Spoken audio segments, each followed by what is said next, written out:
last video of our first chapter of history, that is sources of history. Children, in the last two videos we have studied about the different sources of history, and in this video we are going to study in detail about three important sources, that is the material sources, oral sources as well as audio visual sources. Coming to the main important topic of today, that is the material sources, let us move on. Just like in the previous video we studied in detail about the written sources, in this video in detail about the remaining three sources we are going to study. Don't worry, this is going to be a really short video. Alright, so let's begin. See children, when we talk about the material sources, that time what do you exactly mean by the material sources? Material sources matlab anything that you can see, touch, feel at the same time. That does not mean that you cannot feel and touch and see the newspapers. Yes, you can see it, but when we talk about material sources, we are most importantly talking about articles. Alright, just like in written sources we are talking about all the written material, may it be a book, may it be a biography, may it be autobiography, a newspaper, a magazine, a journal, and so on and so forth. But when we talk about material sources, we are mainly talking about articles, different articles, maybe coins, maybe monuments. Monuments means buildings. Buildings are also a form of material sources. Then maybe different tools, maybe the tools of the Stone Age times, maybe the different ornaments that people used to wear in the early ages, maybe the different implements, kitchen implements that the people used to use. Alright, so all these articles come under the heading of material sources. So in this chapter we are going to study in detail only about two material sources, that is coins and museums. So let us begin with the first material source that we are going to study in detail, that is coins. See children, in the olden times, in the early times, coins were made up of gold, silver, bronze, electrum. Now what is electrum or what is bronze? Gold, silver, so everybody knows what is gold and what is silver. But electrum is an alloy. Alloy means whenever there is a mixture of two metals, we call that as alloy. So electrum is a mixture of two metals. Which two metals? Gold plus silver, where silver is about 20% in the electrum. And bronze also. Bronze is again an alloy of metals. So in the olden times, what we come to know is that in the olden times, the coins that were minted, they were of valuable materials, of valuable metals, because gold is also a very valuable metal. Silver is also a very valuable metal. It is very costly, right? But what is the change in the pattern nowadays? Nowadays, the coins are made up of stainless steel. Do you find any of the coins that you use as currency today is made up of gold or silver? No. Today the coins are made up of stainless steels. And plus we have currency notes which were not there in the previous times. In the previous times, children, there were only coins that were used as currency. But today we also have currency notes. And who is printing these currency notes?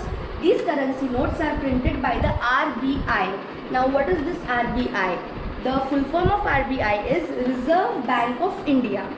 The Reserve Bank of India is the mother of all banks, and only it has the authority to print the currency notes.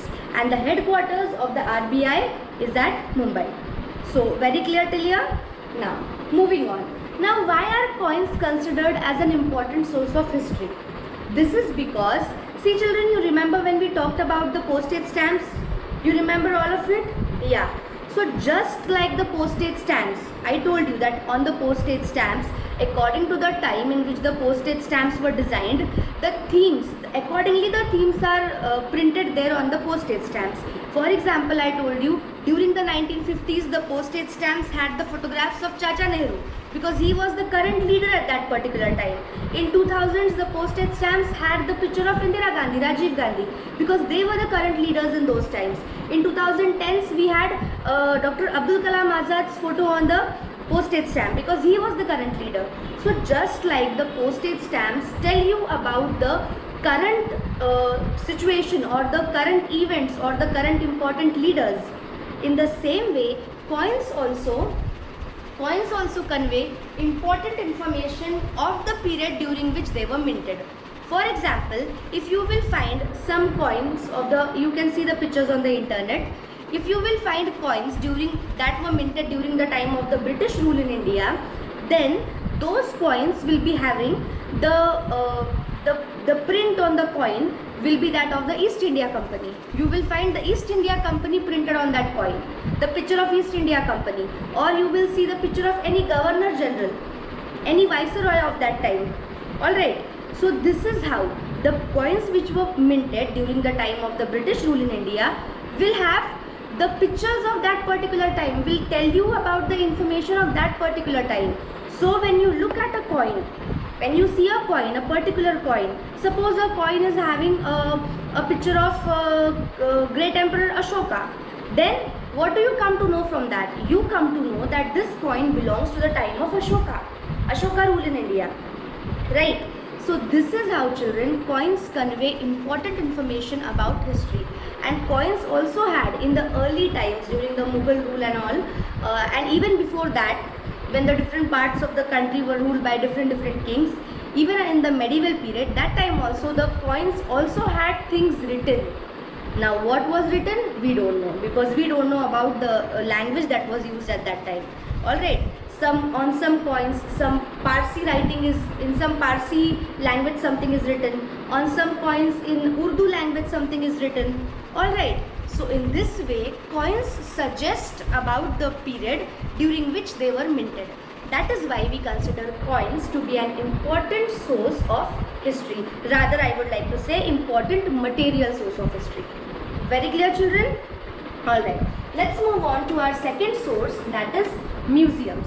Now, let me tell you, all of you are very familiar with this word museums, right? That is not a new word to you.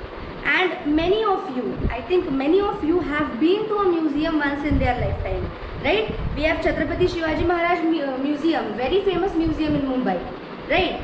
So what are these museums? If you have ever been to museums, children, you would find that in the museums there are numerous things, right? It takes one complete day to visit a museum and to see each and everything over there, right? For example, in the museum there are obviously historical things are there, historical sources, for example Stone Age implements, or maybe the bones of dinosaurs, right? That is also historical information giving, right? Then maybe some implement, some tools, some ornaments of very old rulers, very old kings and queens of India, the ornaments which they wore, right? So that will be present in the museum. The old coins during the old times, that will be there in the museum. But apart from historical things, children, obviously museums contain historical things, that is for sure. Historical articles, especially when we talk about material sources, a lot of material sources you will find in the museums, that is for sure. But apart from the historical sources, children, in the museum you will also find scientific things, things having scientific value, or things having artistic value. For example, there is a doll museum. In that museum, everywhere you will find different kinds of dolls only. Alright, so here I want to clarify one important point, children. You remember in the last lecture I told you about archives, right? I told you about whatever historical sources the government of India finds, it preserves it in a place called as archives, right? So now, if I am not making a mistake over here, many of you might be having a confusion in between what is the difference in museums and archives. Because miss, in the last video lecture you told us that historical documents and important historical sources are stored in the archives. And now you are telling that the historical important objects are also stored in the museums. So what is the difference between archives and museums? Or can we use these two words synonymously with each other? So I would like to tell you, children, no.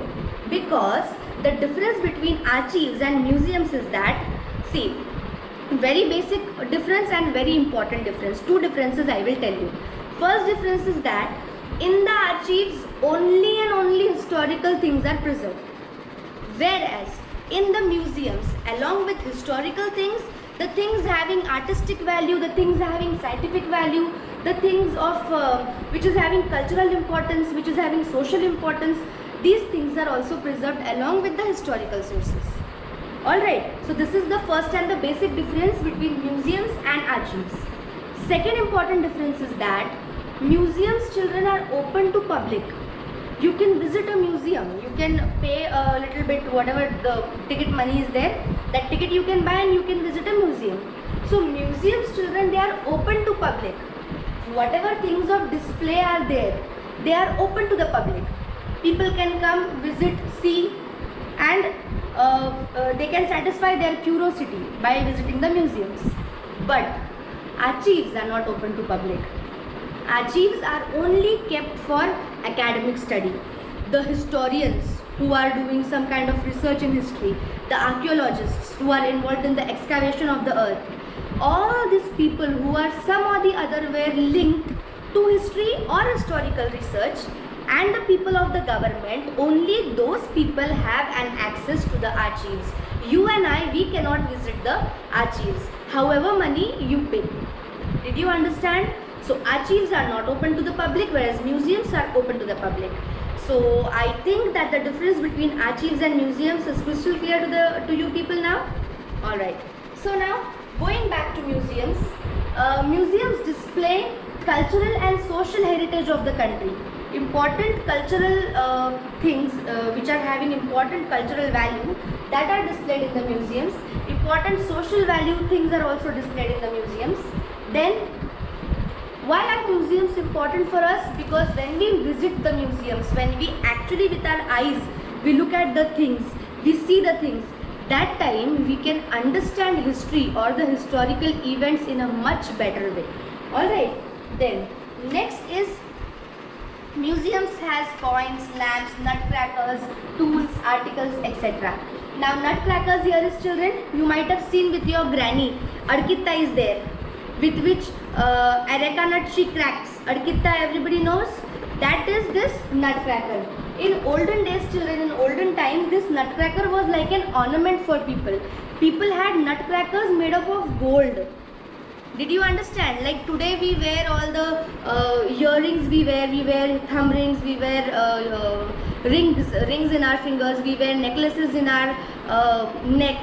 In the same way, for the old people, this nutcracker, this adkitta, it was like an ornament. So even people had nutcrackers made out of gold, studded with diamonds.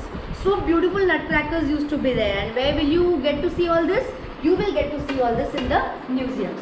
Alright. Then museums are open to public, unlike the archives which are not open to the public. And not only historical sources, but things of artistic value are also preserved in the museums, which I already told you. So children, this was all about the material sources. Let us move on to the next topic, that is oral sources. Children, there is nothing much to discuss about this oral sources, because I think whatever we had to discuss, that I have already discussed in the first video itself. But still, I'll just take you through this oral sources once. So oral sources, children, are the oldest historical source. Why oldest? The reason I have made very clear in the first video itself. Oral sources are the oldest sources, children, because when there was no language, when there was no writing, there was no script, no lipi, that time people used to convey the message from one person to other person only by the oral means, by word of mouth, right? So in the same way, in very ancient times, when there are no historical documents preserved, where we find nothing else, but we have these oral traditions like the folk songs, the folk tales, the stories that we hear from our grandparents. So certain information is passed on to the upcoming generations only by the word of mouth. That means there are no written proofs of it, no material proofs of it, but things are told to us by our grandparents and to them by their grandparents, and so on and so forth. So these oral traditions or oral sources, these are very important, because when no other proof was available, that time we had this oral sources existing.